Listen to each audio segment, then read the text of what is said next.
Bonjour et bienvenue pour notre rendez-vous hebdomadaire avec un film culte des années 80. Aujourd'hui, je vous propose de vous replonger dans un grand moment du cinéma français des années 80 avec La Banquière, réalisé par Francis Giraud et sorti en 1980. Un film à la fois somptueux et implacable, porté par une Romy Schneider au sommet de son art.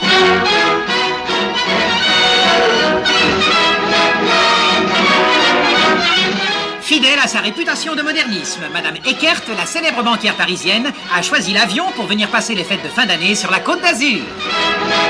Après une visite au Duce, elle définit son programme par ces quelques mots.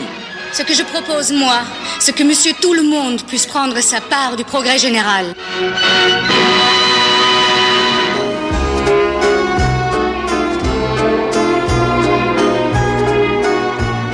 Tu es jeune, tu es belle, tu es la plus intelligente. Et je te dis qu'il va te sourire le monde. N'aie pas honte. Il te force à avoir honte de toi. Et après, il ne te lâche plus. Oui, ma chérie. Et on en meurt. Eckert. Dites Madame Eckert. Je suis hélas qu'une femme d'argent, mais comme je n'ai pas trop mal réussi avec ma défense du franc... Le franc défendu par des Eckert.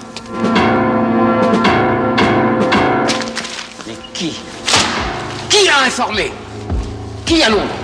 Monsieur Van Lister en a marre de cette poule. Que ça saigne! Les importants, quand on les met dans la boue, ils se débattent.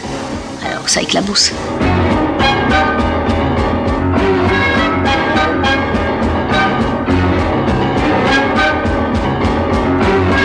Nous ne disposons pas d'une seule plainte, pas du moindre prétexte pour inculper Madame Eckert. Mon dossier à moi n'est pas vide. Je vous inculpe d'escroquerie, abus de confiance, annonce mensongère, détournement des parts publiques. Tu es la seule capable de te battre sur le terrain. L'argent. Ils le savent.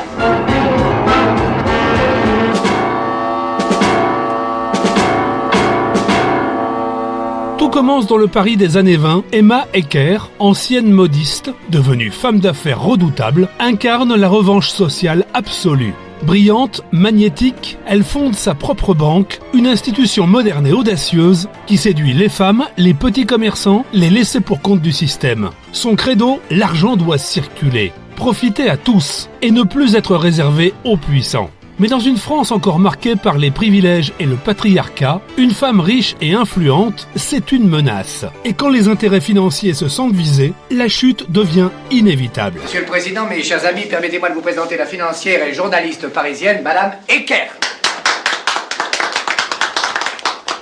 Il y a, je crois, une importante information à vous livrer.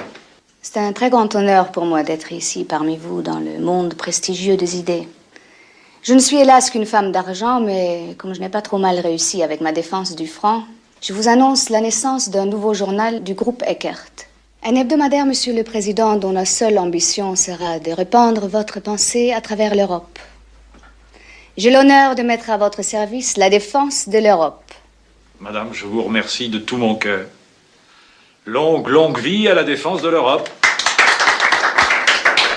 Dont je confie la direction à maître Rémy Lecoudray. Ce personnage fascinant, inspiré de la vraie Marthe Hannot, la fameuse banquière des années folles, trouve en Romy Schneider une incarnation magistrale. Avec son intensité habituelle, elle mêle autorité, sensualité et blessure intérieure. Face à elle, un casting impressionnant, dont Jean-Louis Trintignant. Tous gravitent autour de cette figure solaire, attirée autant qu'effrayée. Ce que je propose, moi, c'est que monsieur tout le monde puisse prendre sa part du progrès général. Eckert. Dites Madame Eckert. Je suis hélas qu'une femme d'argent, mais comme je n'ai pas trop mal réussi avec ma défense du franc... Le franc défendu par des Eckert. Francis Giraud, qu'on retrouve plus tard, dans Le Bon Plaisir ou Le Crime d'amour, signe ici une fresque sociale à la fois élégante et cruelle. Derrière le faste des années 20, il met en scène la soif de pouvoir, le machisme ambiant et la mécanique de la chute. Le scénario écrit avec Georges Conchon mêle histoire vraie, tragédie et politique, avec une précision quasi journalistique.